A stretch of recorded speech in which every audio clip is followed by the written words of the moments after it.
Hi, Jonathan. Hi, Frank. How are you today, man? I'm good, thank you, Frank. Good, good. Hey, so thank you very much for making some time today. I'm just going to ask you a few questions about you and about teaching. And yeah, should be relatively straightforward. So, first question is, can you tell us a little bit about who you are and what you enjoy doing other than teaching? I'm Jonathan. I've been living in Hong Kong since 1987. Before that, I was in China for a year. I'm originally from Wales, but don't hold that against me. Apart from teaching, I like the outdoors. I like Yeah, traveling. I'm traveling with a purpose, obviously, not just to see sights and everything like that, but I'm interested in history. yeah. So wherever we go, we try to find out more about the place and learn from that experience. So yes, we go hiking, biking. I like reading magazines, current affairs, that type of thing. Fabulous, Keeping up to fabulous. date. Yeah, fabulous. And does that mean that in terms of your teaching, that you tend to like subjects that are slightly elevated rather than things that are a little bit pedestrian? Oh no, I think all things, all aspects of teaching are interesting. It doesn't matter whether it's something quite basic, the sound of a letter or whatever, or something far more complicated like syntax or grammar. Yeah. Um, So everything. you teach both German and English. Do you prefer teaching Yes. one of those over the other, or no? I think they're quite different in some ways. Obviously, there are similarities because you are teaching a language. Mm, That is going to be somebody's second language, usually. So mm, I find it quite useful that when I'm speaking, when I'm teaching German, that I do know German myself because that helps. And I yeah, think any language teaching, if you can have some knowledge of your student's mother tongue, yeah, that is quite helpful because you can always then reference or back up what you're doing. You can tell, okay, have you really understood what I'm saying, what okay, I've taught you, that type of thing. So I think that's quite important. But I enjoy both yeah. very So much. you're Very different though. and then what you're trying to do is understand the learning position of your student in order to That's teach them. Yeah, exactly. You have to encourage your student, especially when it's not your native tongue.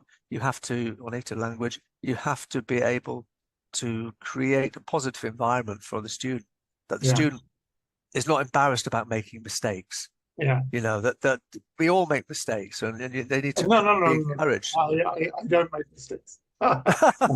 No, we all make mistakes, and I don't know about you whether you have a foreign language, Frank, but when I was learning German, I appreciated it that my teacher just let me encourage me to speak Yeah, without pulling me up every time I made an error.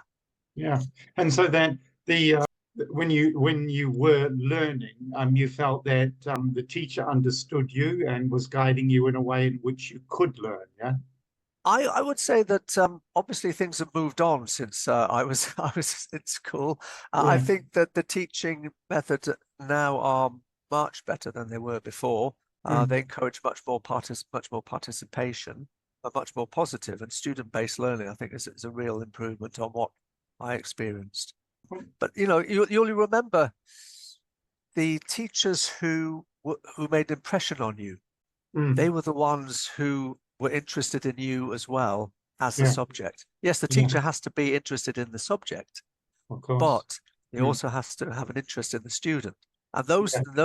yes, I mean, for example, with maths, I was useless at maths, but Mm. I was in the bottom set, but I had a very good teacher Mm. who you could see had an interest in us and in me, and Mm. put forward the subject in a way that was intelligible Mm. for us, and that was really important. And I still remember him very well, even though a long time on. So I think yes, the tutor has a very important role to play. Yeah.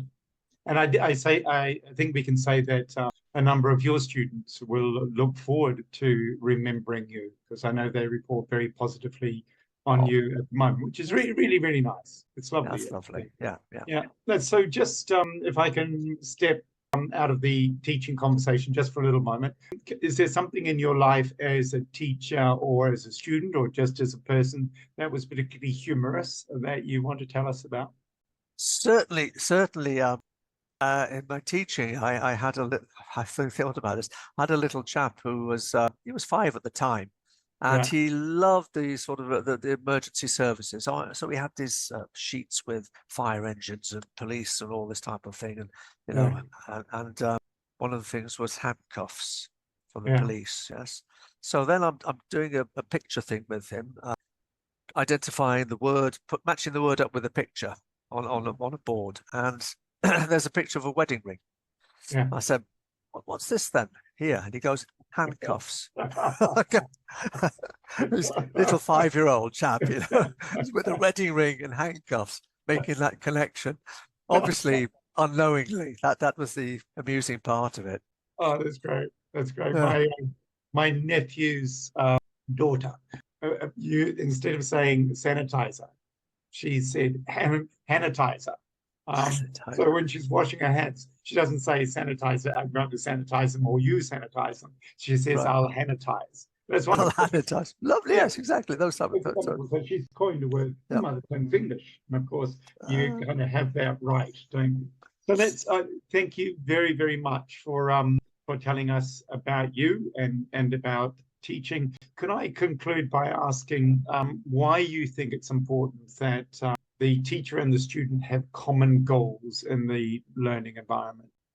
Well, again, I've thought about this, and I think that looking back on your own experience, if you had a teacher who just came in, taught the subject, and didn't sort of explain where we were going with this, Yeah. you didn't really understand what are we learning this for? Yeah. Why am I here? Why am I spending this hour, this day, whatever, doing this? What's this for? So whether it's a time limited goal for the lesson, or a longer term goal, this is, you know, this is why we're learning this. This is why we're learning this language, because we want to use it in the future, read books, learn more things, get a better job later on, whatever it is. So as I said, whether it's this time limited goal or this longer overall goal, if the student knows the point of this, why are we doing this, they're far more likely to focus more, to be more interested and more involved. And I think also that by doing this, we are giving a life skill as well, because when they're older, they will also they'll see the benefit of explaining to people why we're doing something. You know, it can be in work and in a small group of people. It can be even leading a big company or even leading a country. If you show what you want to do, if you're explaining what you want to do, then you can bring people with you. Yeah, lovely, man. And I like to close by saying that as a person, you've got a lot of skills. You also every now and then send us some fascinating stuff that you extract from The Economist legally, I'm sure. Yes, yes, it is. And also some wonderful extracts from Mr. Eliot, the poet. But on that, yeah. But on, I think, just quickly, Frank, I think it's important for us all as teachers to continue to be interested in our subjects. You know, for me, that language and how language is formed and how we form words, how words come around, how they come together. This is a fascinating aspect for me. And indeed it is for me as well. So thank you very much, Jonathan. I hope you enjoy the rest of your day and the rest of your life. Okay. Thank you, Frank. Take care. Yeah, All the best. Yeah. Bye. Bye.